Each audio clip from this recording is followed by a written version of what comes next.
Yeah. Let me talk to you. Let me talk to you. Yeah, I'm telling you. Where does he go from here? Yeah, screw job finish. Yeah, let's major screw job finish. Yeah. Let's hop right into that. Where does LA Knight go from here, man? That's a good question. Because it was a screw job finish. Somewhere down the road, they've got to do a rematch. They just can't leave it alone like that. He did not get hurt by the loss because of the screw job finish. I'm going to tell you what I see in LA Knight. You want me to tell you? You want me to tell you? Why don't you tell me? Yes, I'm going to tell you what LA. Why don't you tell the people? I'm going to tell the people. I'm going to tell the people. I'm going to tell you, Bill. Yeah. Bill. Who else? I'm going to tell you, Bill. Okay. I'm going to tell you, and I'm also going to tell the people. Yes, I'm going to tell you, Bill, and I'm going to tell the people what's next for LA Knight. LA Knight. Next for LA Knight is. But first, this word from our sponsor. Don't forget to subscribe here to Wrestle Binge. Yes, indeed. Yes, indeed. Where all our shows are live, taped, the best in pro wrestling. Yes. And now back to our regularly scheduled program. Yes, I love it. So here's the deal. This is what I see in LA Knight. Okay. I think that LA Knight, I think that what's next for LA Knight is WrestleMania versus Logan Paul for the United States Championship. I could see that. I think Logan Paul beating Rey Mysterio, again, another screw job finish. Great call, though. There. Yes, a great screw job finish, but all over social media, his millions and millions of fans. Millions. You know, we were talking on when I was taping the Time Machine with Mac Davis and Hala Playa, Teddy Long. We were talking about who might be the successor to Roman Reigns, and if it's marketing we're talking about and making the word of WWE get out there even more so, it would be a Logan Paul. But let's get back to LA Knight. Let's get back to LA Knight, man. So I think that LA Knight will be going against Logan Paul for the United States Championship at WrestleMania. I'm a fan of that. I think it's a breakout moment for LA Knight. I don't think that LA Knight is a main event world championship caliber. I think it was a solid match against Roman Reigns, but it just didn't feel the same. It didn't feel to that level of main event. And fair main event. It made sense. It was a Saudi event. You wanted to have a spectacle there. That's the spectacle events they do in the Saudi shows. I'm okay with that. But it just didn't feel the same. It didn't feel like he was that he landed there comfortably yet. And like I said, just let him cook. He'll be there. But I think his breakout moment, I think a good way to ascend him to the next level. Because back in the day, man, you used to have those the Bret Harts, and the Ultimate Warriors. They would have that mid card title first and have a run with it and ascend up the rankings to the main. Well, yeah, that was like the U.S. title. The NWA U.S. title was a stepping stone. Absolutely, yeah. To the NWA World Heavyweight Championship. Yep, it was a lot of people are still, I listen to a lot of Kevin Nash's podcast with Sean Oliver, and I love it. And, Nash was talking about, of course, and a lot of people talk about that LA Knight is kind of doing the rock rap and all this. But you know what? It's not just in pro wrestling, because Nash dropped the name of an old comedian who's no longer with us by the name of Shecky Green. Okay. You ever hear of him? I've never heard of Shecky Green. Well, Shecky Green emulated Lou Costello from Abbott and Costello. So in showbiz, a lot of people emulate other people and kind of meld that. And so I don't think what LA Knight is doing in terms of did you catch what Roman Reigns called him last week? He called like a hillbilly version of my cousin. Yes. Good line, by the way. Very good line. Yeah, very good line. Yeah. I think that I see it. I mean, I see, LA Knight having that type of comparison to Austin and Rock, a combination of Austin and Rock. I said, where do you see Austin in him? The vest, the strut, the stroll, the type of no nonsense type of character, the catchphrase, kind of like what. You know what I mean? So I definitely see a lot of Austin in him, I never really saw that, but now that totally makes sense. Yeah. And here's the thing. Bill said it before in this, in our discussion. I don't mind it. I mean, it doesn't bother me, honestly. It doesn't bother me that he's, I wouldn't call him a ripoff. I don't consider him a ripoff. I would consider him copy or getting some mannerisms. You know what I mean? But like I said before when we talked about this, Billy Graham, Gorgeous George, I mean, that there was a lot of people who emulated both of those people. Sure. When we talk about a Billy Graham, you have a Hogan, a Steiner, an Austin Idol. You know what I mean? Like there's a bunch of people who emulated that type of Billy Graham, that superstar Billy Graham type of feel to it. That type of bodybuilding, blonde-haired, type of jock, arrogant heel. And they could all talk. Yeah, and that could talk. You know what I mean? And so, Billy Graham is, a lot of people have admitted that they have taken, Flair has admitted that he's got, that he got a lot of his gimmick from, Nature Boy Buddy Roberts. You know what I mean? Of course. You know what I mean? So it's Buddy Rogers, basically set the tone for Ric Flair. So if you're going to compare, if you're saying people copying people, you got to go back to Flair too, which is one of the greatest of all time. But Flair was able to make himself he was able to emulate Buddy Rogers, but also make it his own too. And he really didn't. I knew Buddy very well, and I used to talk to him about Ric Flair. But see, that's the whole thing. LA Knight has made this his own, but we have to remember that since The Rock is no longer really relevant because he's not around in pro wrestling, there's a lot of younger fans who are not, other than YouTube or things that WWE promotes with The Rock on them, Yeah. a lot of people think that LA Knight is just an original. He's doing his own thing. That's fair to say. Yeah, I mean, I think that The Rock and Austin transcend eras. You know what I mean? So I think that people will know who Rock and Austin are. But again, it doesn't really bother me as much as people critique it. It just doesn't. I think I do think it's going to be some time before he really kind of fits properly in that main event level. I don't see it yet, but I mean, like I said, it doesn't bother me that either. There's some hints of I mean, even if it's a lot of hint of Austin and Rock in there, that doesn't bother me. It just doesn't. Yeah. So I'm going to ask you a question because you just brought this up, and I just thought of the question. We had the Rock era, we had the Stone Cold era. Whose era is it currently? Can you? Roman Reigns. Okay. Yeah. All right. I mean, will history look back and say we had the era of Stone Cold, we had the era of The Rock, we have the era of Roman Reigns? Oh, sure. Yeah. I mean, there's no one else. I mean, before Roman Reigns was John Cena. Yeah. So exactly. Yeah. So I would say, and I would even say there was a Rock era. I think that there was. I don't think that there was a Rock era. I think that Rock was. I think that he was 1B to Austin. But there was a Rock and Austin era. I would say Austin era. I would say that The Rock was able to not be like under Austin. He was able to be his own separate entity in the Austin era.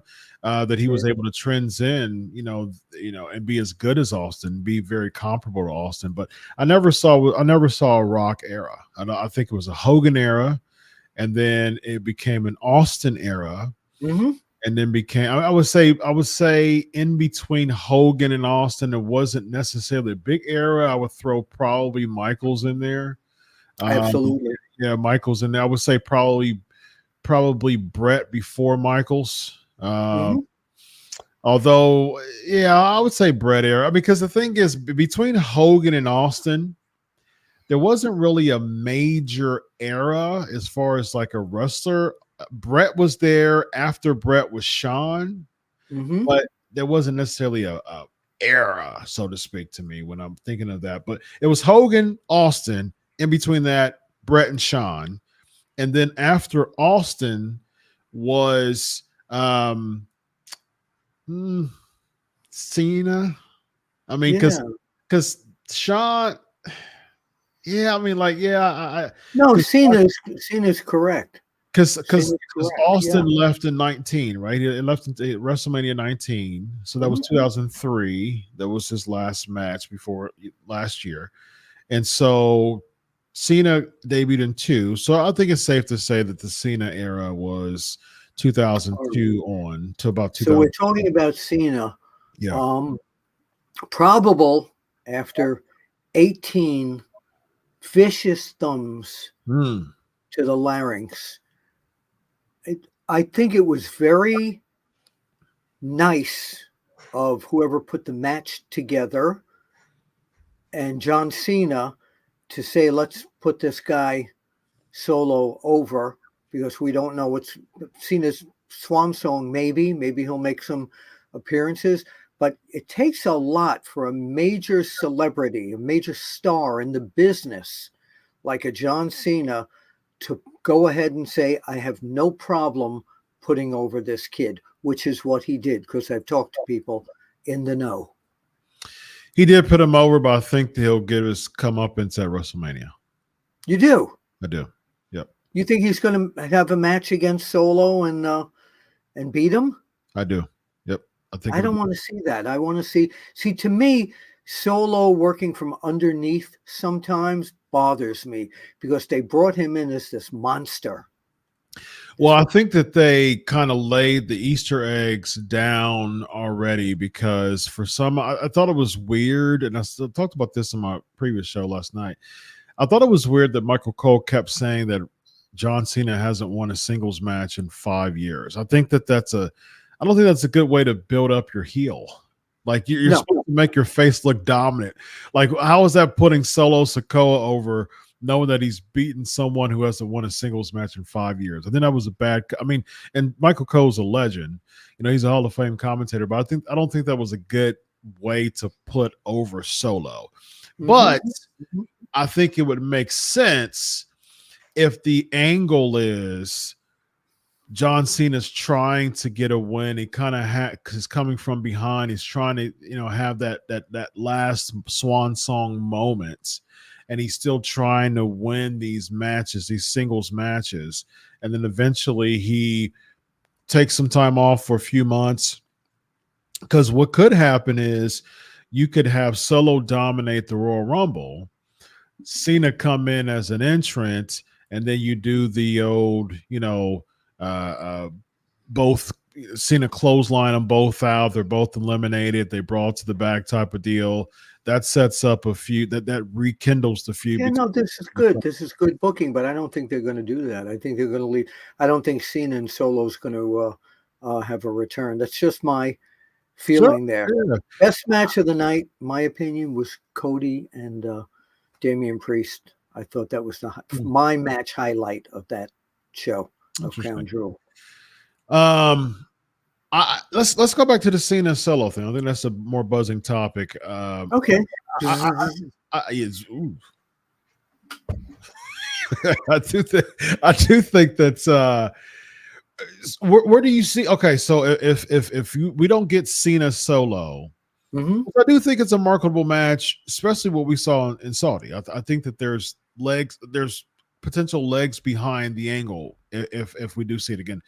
But what do you see in Solo for Mania then if Cena's not the option?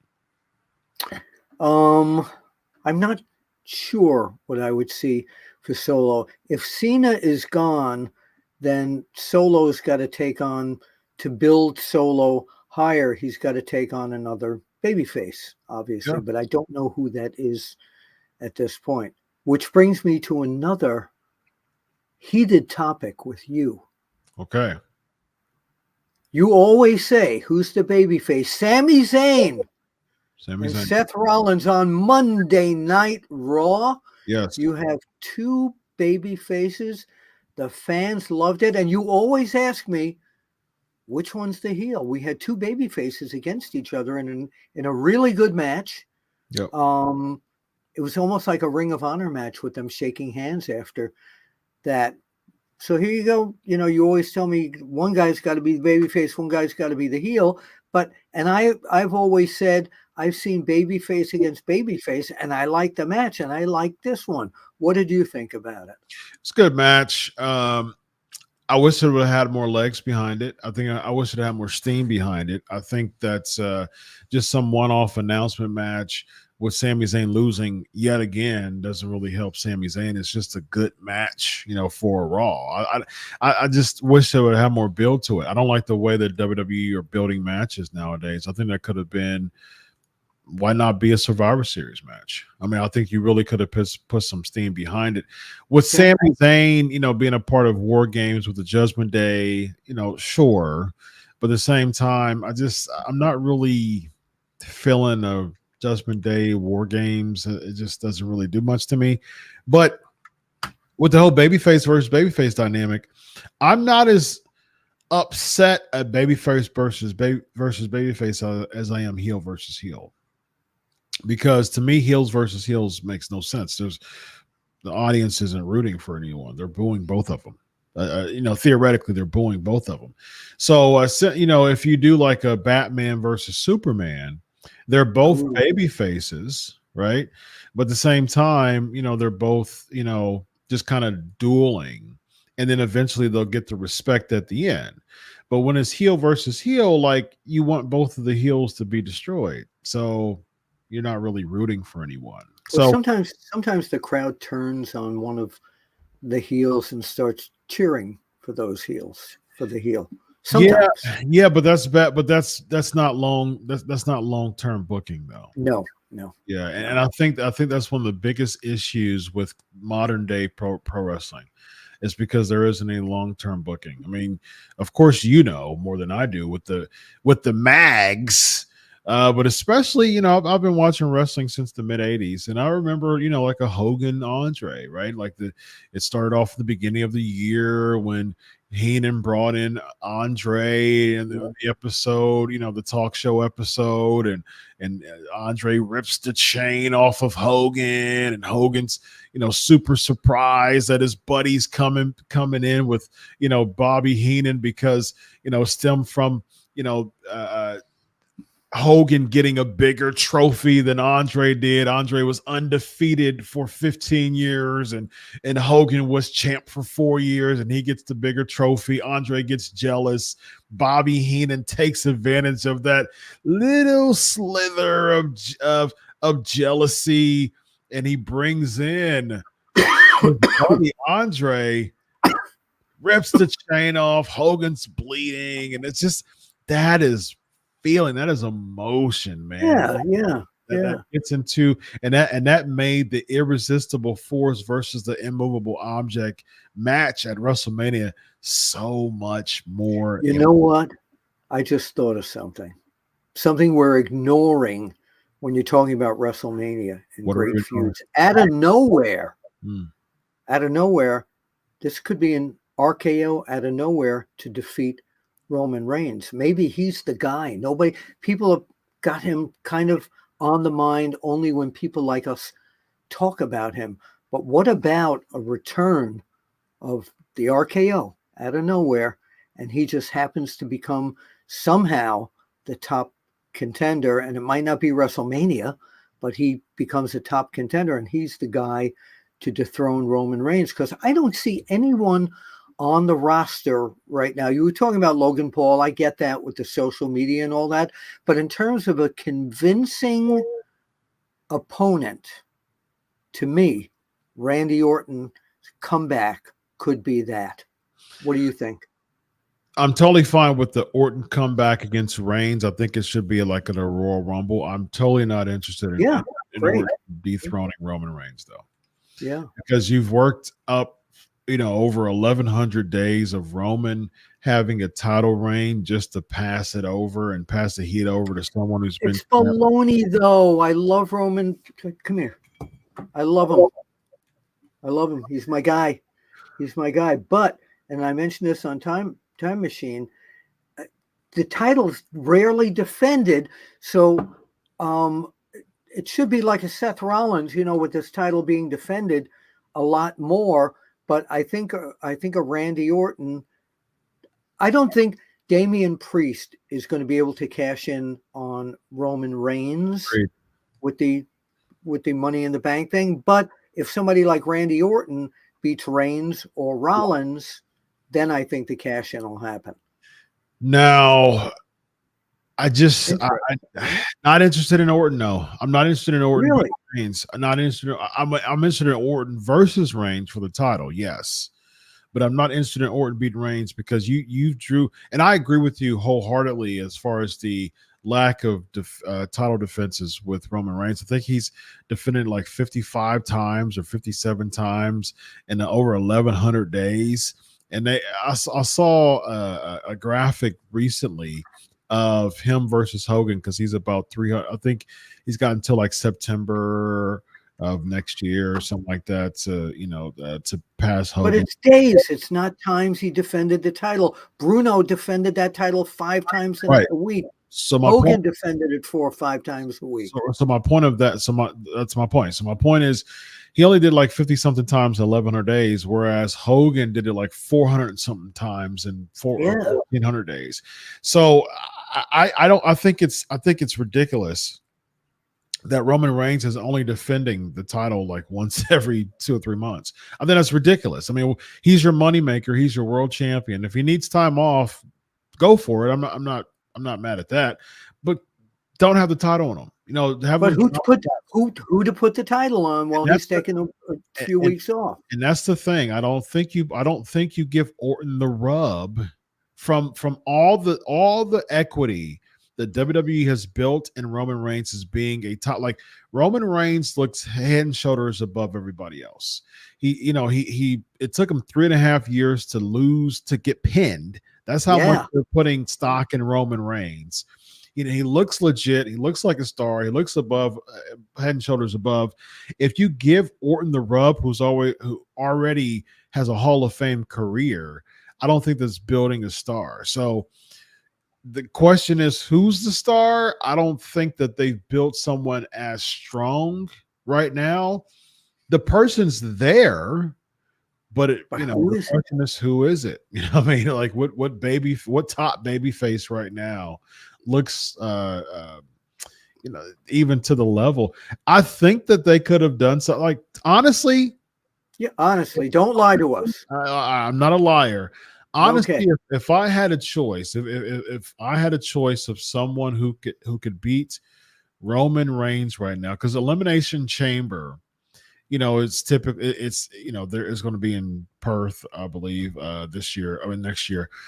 But I think you should have a number one contenders match for the Undisputed Championship, and I personally think that if there's any one person that should dethrone Roman Reigns, it should be Drew McIntyre. I think it should be Seth Rollins. Seth is already champion. So why can't he go after the Universal title? Because he's already world champion. I know, but why not get another belt? Okay. There's no rules here. There's no 30-day rule. We were talking about this on Time Machine. There's no 30-day rule anymore that you have to defend the title in 30 days. So you have people that have multiple belts. So Drew looks way more like a threat to Roman than Seth does, man. I mean, but Drew, so much Drew more. loses. Drew, of course, just lost to Seth. Drew is angry now. We don't know, maybe he'll join the Judgment Day or whatever. But I don't see and he's one of my favorite wrestlers and people, but I don't see them giving him the title at this point. I see him as a perennial challenger. So only reason why I think he's a perennial challenger at this point is because he hasn't renewed his contract. I think that's the only reason why he's in these top tier matches, these marquee matches, only to lose. I think that's the reason why, because he hasn't renewed his contract yet. But I do think with the story that we saw before Seth, the video package of him, having the time of his life, beating Brock Lesnar, defeating Brock Lesnar over the Royal Rumble, eliminating him, beating Brock Lesnar at WrestleMania, but there was no people, had to lose because of that, and all those things. It made sense of why he's upset and wanting to get the world championship. Oh, sure. So I think Seth beating Roman means absolutely nothing. Like there's nothing to that. Especially that it has to be champions on both brands. There's nothing to it. He feigns upsetness very well. It kind of made no sense to a lot of people that he drove up on Monday Night Raw, was asked a question by one of the broadcaster ladies, and then just looked at her and, where did he go? Yeah, exactly. Where did he go? Did he go for a burger? We're did he talking go get a about somebody milkshake? with, Where did he go? I think he went to go get a pint. I just, as far as star power, like, it makes no sense to put it on Seth. Seth's already champ, so he's on Raw, so they're not going to do that. But as far as, and plus Drew's on SmackDown, he's on Raw. I think he'll be on SmackDown. If he wins the Elimination Chamber, I think you put it on Drew, but I do think that they're going to give it to Cody, though, which I'm not interested. Okay, now I know that you've said that about Cody, and I've said this prior on Time Machine, whenever that runs, is that Cody's kind of been moved down a little bit in the pecking order and being put more into that whole tag team Judgment Day storyline. So I'm not. Cody's in a holding pattern until they figure out when are we going to finish the story. Yes, that they'll never finish, but and I don't want them to, because I think he's terrific. But when do they bring him there, and then where do they go with him? See, I think right now holding pattern is a very good way to describe that. I do think that he's in a holding pattern because right now it's still a matter of, is The Rock going to agree for to go against Reigns at 40? So if he does agree to go against Reigns at 40, Cody's going to go against someone else. But at the same time, if Rock says I can't do it, then they're going to, do the whole Cody Roman thing. So, I do think that Cody's going to dethrone Roman. I don't want to see it, but I do think that's going to happen. Why don't you want to see it? Cody just doesn't do it for me, man. He doesn't do it for me as a top baby face. I think it's cookie cutter. I think it's just, and Cody's cool. I mean, I liked Cody in AEW, and I defended Cody several times in AEW. Him in WWE just doesn't wow me, man. It just doesn't do it. My allergies are driving me crazy here. No worries, man. I do think that if he were to go heel, I think it would be a better fit for him. I'm just not feeling I'm dressed in a suit, but I'm still supposed to be an everyman character. Like like my dad. I just don't see it, man. The fans want him to be there, so it's. Yeah. I know your feeling about this, but if the marketing machine and the fans want him there, that's where he's going to be. I think the fans are a different breed nowadays, man. I think if you have a really cool, catchy theme song that the crowd can sing, I think that you're over. Sami Zayn, Seth Rollins, Cody Rhodes. The whoa, I mean, like, if he would have changed his theme song, he'd be booed out the arena. Like that's you think so? I don't agree with you. I think so. I'm embellishing. I'm joking, but I do think that he will not be as popular of a star if the fans weren't able to, kind of sing along with this song and.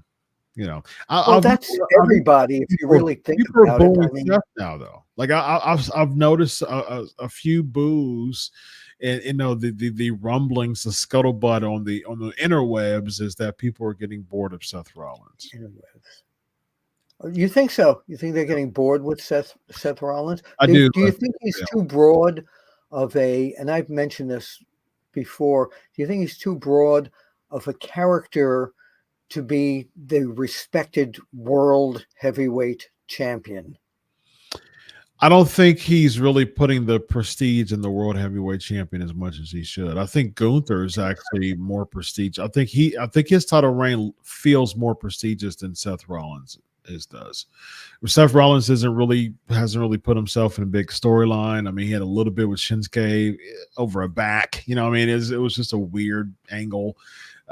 He's just kind of being. That drives me crazy because on Monday Night Raw, of course, against Sami Zayn, his back is killing him, and then he flies outside the ring. Why do you do that? Exactly. Like, why are you out of the ring if you have a bad back? Precisely. I thought the same thing. That made no sense to me.